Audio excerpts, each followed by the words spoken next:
Bonjour, bienvenue sur ma chaîne. Aujourd'hui, je vais vous parler de celui qu'aucune chaîne au monde ne pouvait retenir. Celui qui a tellement impressionné Jack Kirby que ce dernier en a fait un super-héros. Je veux bien évidemment parler de Jim Steranko. Et pour ce faire, je vais m'appuyer sur plusieurs ouvrages. D'une part, le colossal Artist Edition, qui est consacré à la première partie de sa carrière chez Marvel. Ensuite, un ouvrage beaucoup plus méconnu, l'adaptation officielle de Outland, avec Sean Connery. Et finalement, une surprise en fin de vidéo. Mais voyons tout cela en détail. Avant de commencer cette vidéo proprement dite, une précision sémantique s'impose. James F. Steranko est appelé soit Jim Steranko, soit Steranko, un peu à la manière de Cher, où le nom sert à la fois de nom et de prénom. Donc dans cette vidéo, je vais l'appeler tour à tour Jim Steranko, Steranko. Ah oui, et puis le F de James F. Steranko, il correspond à rien. Ce n'est pas un prénom, c'est juste une initiale. Les Américains font beaucoup ça en fait. Et maintenant, place à la vidéo. Steranko a fait de nombreux petits boulots avant de percer dans la publicité et les comics. Et il a notamment travaillé pour des cirques et des fêtes foraines pendant l'été, en tant qu'artiste de foire, mangeur de feu, faisant des tours utilisant des lits de clous, des tours de passe-passe et des tours de cartes. Adolescent, Jim a également appris la boxe pour se défendre et faisait partie de l'équipe de gymnastique de son lycée. Harry Houdini a été une figure très importante que le jeune Jim, âgé de 13 ans, découvrit dans différents livres. Une découverte tellement importante qu'il créa en 1955 pour le journal de son lycée, The Red and Black, toute une série de 7 comic strips sur l'histoire de ce personnage haut en couleur.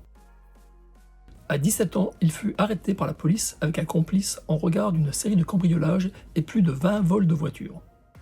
En plus de ses petits boulots dans les fêtes foraines, Jim, jusqu'à ses 20 ans, se produisit le soir dans les boîtes de nuit en tant que musicien, illusionniste, artiste de l'évasion et magicien. Steranko gagnait sa vie pendant la journée en tant qu'artiste pour une imprimerie dans sa ville natale de Reading, en Pennsylvanie, créant le design de divers types de prospectus.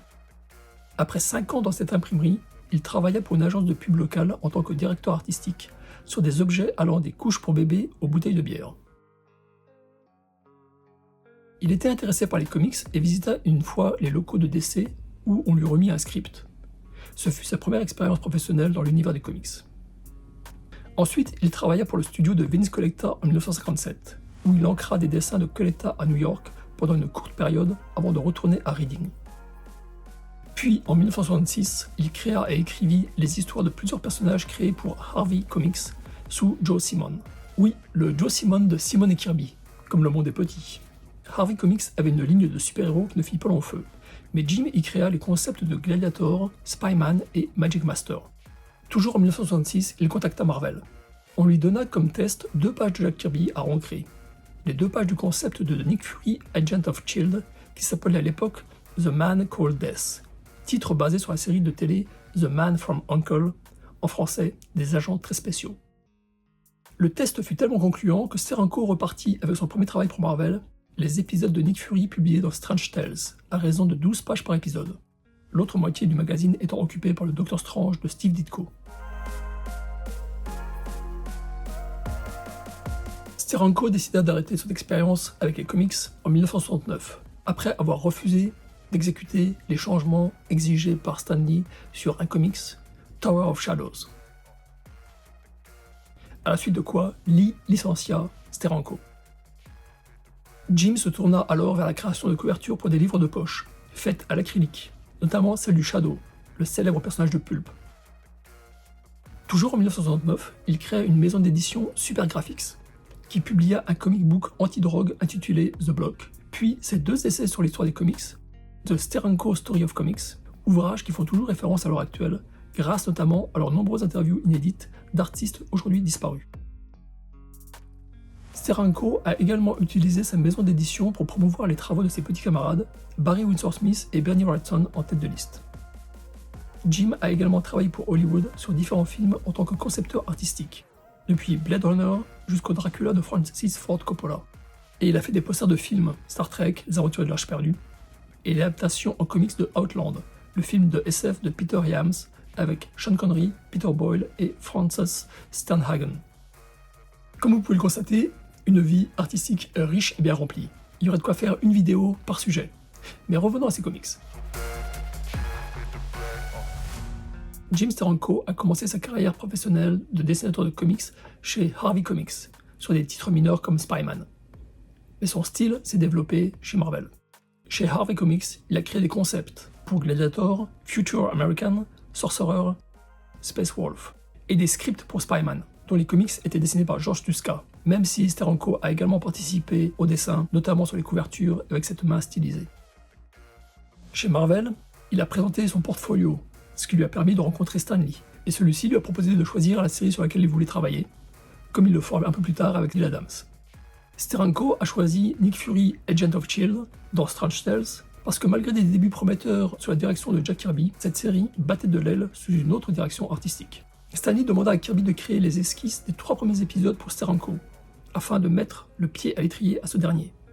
C'était une pratique courante pour Marvel à l'époque, car Stan Lee voulait que tous les artistes travaillant pour Marvel copient le style de narration visuelle et d'exagération physique de Kirby. Steranko raconta beaucoup plus tard que presque aussitôt, et bien qu'il admirât et respectât Kirby, les dessins de ce dernier le contraignirent et l'étouffèrent créativement, l'empêchant de s'exprimer comme il le souhaitait. C'est là que Steranko se rendit compte que Kirby et lui-même avaient 2 approches diamétralement opposées de la narration visuelle. C'est très visible si on compare la mise en page préparée par Kirby, qui reste relativement conventionnelle avec 3, 4 ou 6 cases, alors que Jim, lui, en utilise souvent une dizaine dans une même page. Kirby divisait également ses pages presque toujours en 3 parties horizontales, alors que Steranko, lui, parfois divisait la page en 2, parfois en 3, parfois en 4. Ceci crée effectivement 2 styles de lecture complètement différents. On peut voir une explosion visuelle entre les épisodes Strange Tales 151 à 153, avec les esquisses de Kirby finalisées par Jim, puis les épisodes 154 à 168, publiés de décembre 1966 à mai 68, où Steranko est seul maître à bord. Notez que ces Captain America que je préfère à son Nick Fury, 110, 111 et 113, datent de février-mars et mai 69. Ils sont un peu l'aboutissement du travail commencé artistiquement sur les Nick Fury. Dès qu'il a pu dessiner les aventures de Fury par lui-même, Steranko s'est mis en charge de le moderniser. Fini les costumes 3 pièces tirés de The Man from U.N.C.L.E., place à une tenue en cuir moulante. Ah oui, car Steranko obtint de Stan Lee une concession extrêmement rare, voire jamais vue à l'époque, à savoir le droit non seulement de dessiner, ancrer et mettre en couleur ses propres comics, mais également d'en écrire les dialogues. Il faut croire que Stan le baratineur avait trouvé son maître, en la personne de Steranko, qui se révèle ici encore plus showman que le Shakespeare moderne. À ce sujet, on peut d'ailleurs constater que les planches de Kirby ont été fournies avec un descriptif de l'action en marge des cases, pour que Stan Lee en réécrive les dialogues, ce qui n'est pas le cas des planches de Steranko, où il y a simplement des indications techniques généralement concernant quelle couleur utiliser. Ce qui est à la fois la preuve que Kirby écrivait bien les histoires qu'il dessinait, que Steranko faisait tout sauf le lettrage, et que Stan Lee faisait au mieux que les dialogues pour les planches préparées par Kirby. Rappelez-vous ce que je vous ai dit en début de vidéo sur la jeunesse plus ou moins tourmentée de Jim, et vous pouvez voir comment Steranko capitalise dessus dans ses BD, utilisant son propre vécu pour créer ses histoires, que ce soit en termes de chorégraphie, de décor, de rébellion, ce qui nous amène à parler du style de Steranko. Steranko a dit que l'artiste de comics qu'il préfère le plus est Frank Robbins, l'auteur de Johnny Hazard. Il reconnaît que Robbins est souvent décrié par les fans, mais ce qu'il admire chez lui, c'est son économie de traits, là où certains tâcherons noient leurs dessins sous une avalanche de traits pour cacher leurs lacunes. Tiens, ça me fait un point commun avec Steranko, dans mes bras, Jim. Quoique je dois dire que je fais partie de ces fans de comics qui n'apprécient pas beaucoup les traits de Robbins. Nul n'est parfait. Steranko est un grand fan de cinéma, et ça se voit dans la façon dont il découpe l'action, d'une façon extrêmement cinématographique, et qui lui permet de ralentir le temps d'une part, tout en accentuant la tension et le suspense d'autre part.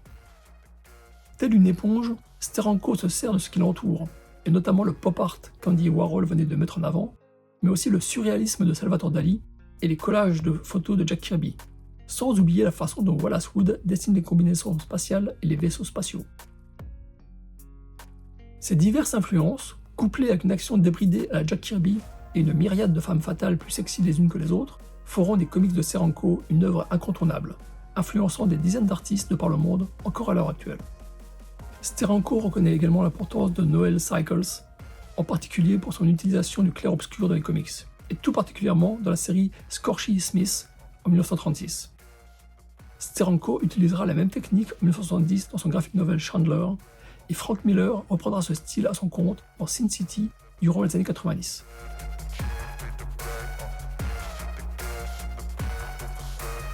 Steranko travaillait en tant que directeur artistique dans une agence de publicité, et lors de ses passages chez les différents éditeurs de comics, il n'a pas travaillé uniquement sur les couvertures et les pages intérieures des comics, mais également sur certains logos.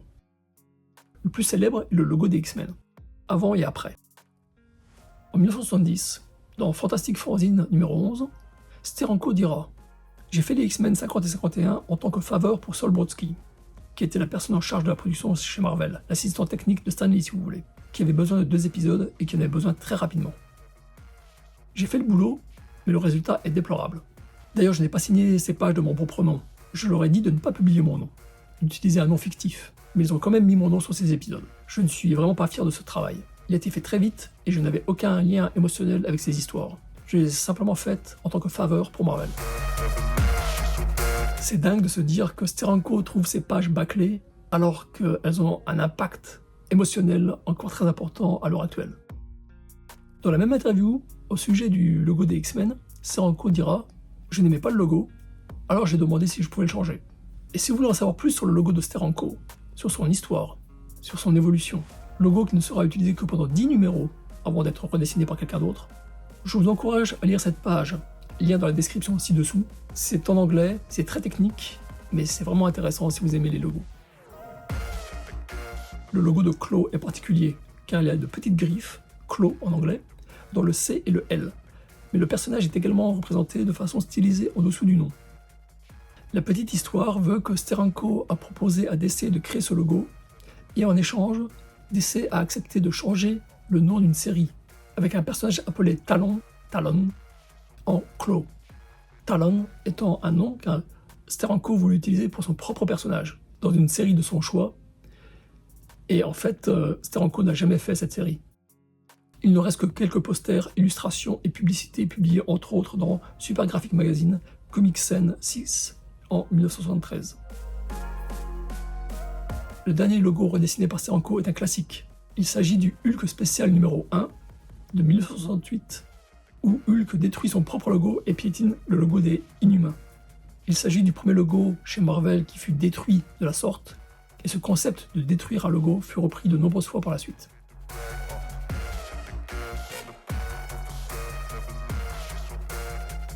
Jim Steranko fait partie du groupe d'artistes œuvrant durant la fin des années 60 qui a aidé à faire passer les comics de littérature pour enfants à art à part entière, grâce à l'intégration du pop art et du psychédélisme dans ses dessins.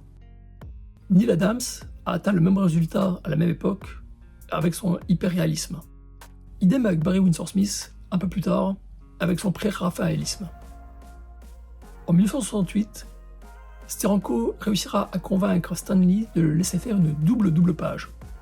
Donc 4 pen-pages, concept qui sera repris des années plus tard par Jim Lee pour ses X-Men. Il est difficile de dire si c'est l'impact artistique de Steranko qui impressionna Jack Kirby, ou sa personnalité, ou les deux, mais toujours est-il que le King créa pour DC la série de Mr. Miracle, inspirée des exploits de Steranko en tant qu'artiste de l'évasion. Il est difficile de réaliser que Steranko a révolutionné l'industrie des comic books en 29 comics uniquement. 29 comics. C'est tout. Je ne vais pas les lister ici, mais il y a principalement du Marvel, avec Nick Fury et Captain America, quelques DC et quelques Harvey Comics. Je parle depuis un certain temps, ou un temps certain, et j'en vois déjà qui trépignent dans le fond. Allez, il est temps d'analyser un peu les comics du grand Jim Steranko. À tout seigneur, tout honneur, on va commencer avec le Steranko Nick Fury Agent of S.H.I.E.L.D. Artist Edition. Fan de Steranko ou pas, il faut quand même bien reconnaître que cette mise en page qui est superbe dans sa version Artist Edition fait saigner des yeux si vous la regardez dans la version artisan. Étant pauvre, ce n'est pas un choix politique mais une réalité économique, j'ai acheté la version artisan tout en rêvant de pouvoir posséder un jour la version artiste. Pour les nouveaux venus qui débarqueraient sur ma chaîne grâce ou à cause d'un bug de l'algorithme de YouTube, une petite précision s'impose. Artist Edition signifie qu'il s'agit d'un album avec une couverture dure, reproduisant les planches originales à 100%, donc 40 à 60 cm de large, alors que Artisan Edition, c'est un format souple et c'est 30 à 40 cm de large. Et donc, quand l'artiste édition de Steranko est reproduite au format artisan, les pages sont réduites de moitié et c'est quasiment illisible. Enfin, les textes de Steranko sont quasiment illisibles. Sérieux les gars, même si une version artisan ne coûte que 30$, ça représente quand même 30$. C'est pas donné non plus. Donc je trouve que ce texte aurait dû être agrandi, même si cela aurait dénaturé la mise en page de son Altesse Steranko. Ce coup de gueule mis à part, et comme dit en tout début de vidéo, cette artiste édition est vraiment gigantesque, plus grand que les ouvrages habituels, ce qui permet vraiment d'admirer les planches originales reproduites ici, qui sont superbes.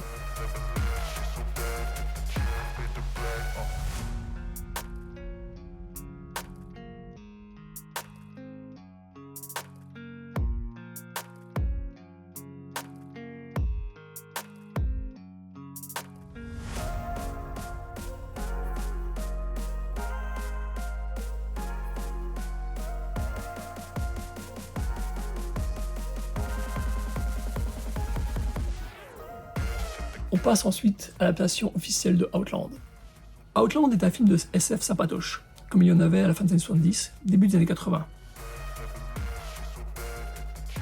De la SF avec une dimension sociale et politique, comme Vidéodrome, Soleil Vert, Westworld, Rollerball, L'Âge de Cristal, Alien.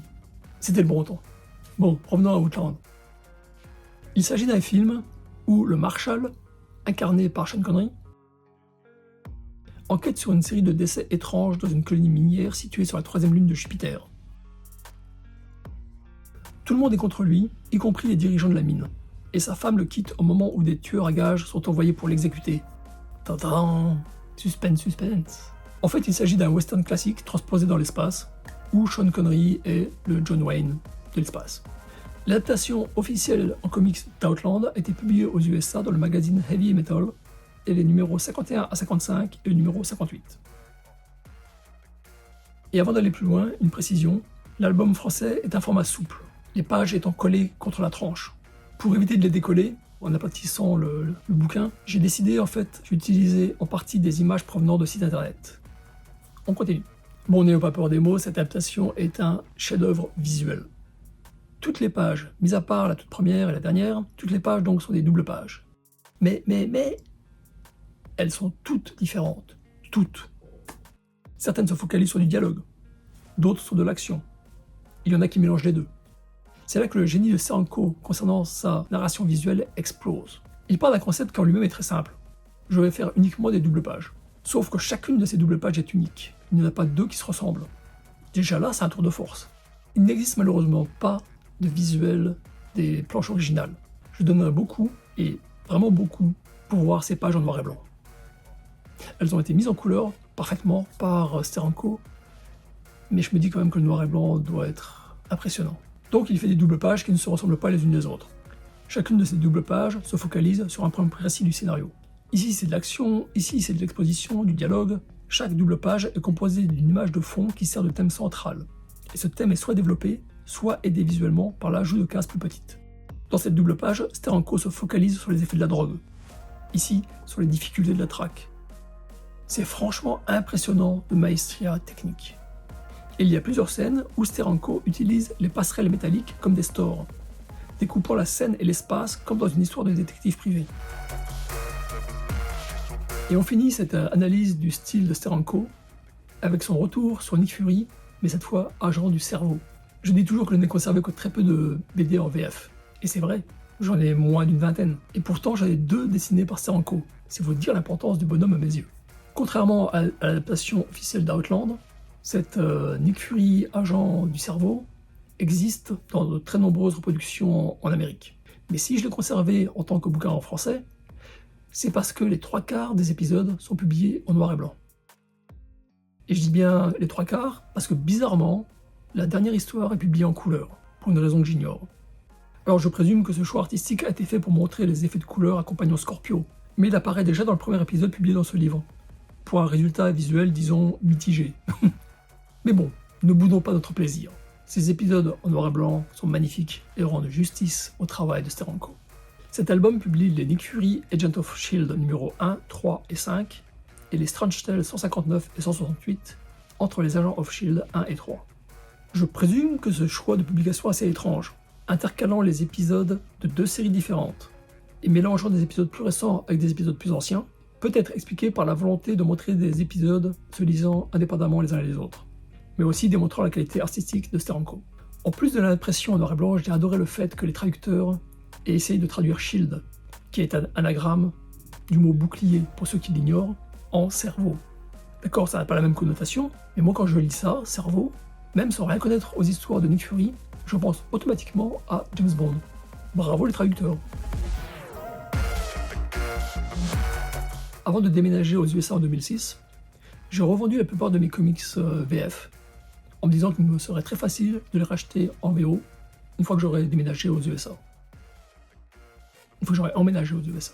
Je suis extrêmement reconnaissant à mon moi d'avant de ne pas avoir revendu ce bouquin, car il n'existe tout simplement pas aux USA. Oui, vous avez bien entendu, il n'existe pas d'édition américaine regroupant toutes les pages de tous les épisodes de l'adaptation officielle d'Outland aux USA. Je présume qu'il y a eu des problèmes avec les différents intervenants au niveau des droits, copyright et compagnie, mais toujours est-il que soit vous possédez les différents épisodes publiés dans les différents magazines heavy metal, soit vous possédez ce bouquin en français, et c'est tout. Il n'existe pas d'autre version. Fin de l'anecdote. Il existe de très nombreux ouvrages et éditions diverses et variées reproduisant les travaux de Steranko, que ce soit en français ou en anglais.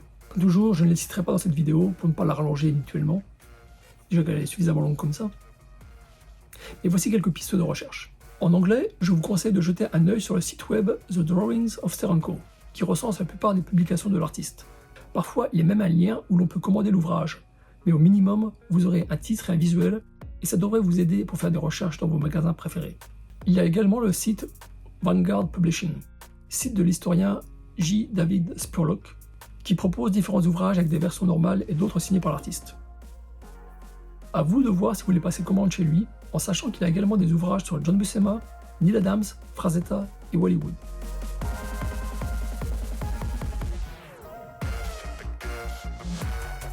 Ces 3 albums sont formidables, chacun dans leur style propre. Mais il y a un 4e qui fait rêver les fans de Steranko. Il s'agit de l'Artist Edition volume 2, qui fait rêver les fans d'Artist Edition depuis plus de 10 ans, et sur lequel Monsieur Steranko se fait désirer depuis plus de 10 ans. Scott Dunbier a toutes les pages scannées, le bouquin est prêt pour l'impression, tout ce qui manque en fait, ce sont les pages d'introduction, sur lesquelles Jim travaille depuis 10 ans. Il paraît que l'année dernière, il a envoyé des JPEG à Dunbier pour lui montrer donc que le travail est fini. Sauf que ces JPEG sont d'une qualité médiocre, en tout cas pas suffisante pour être imprimés dans un grand format.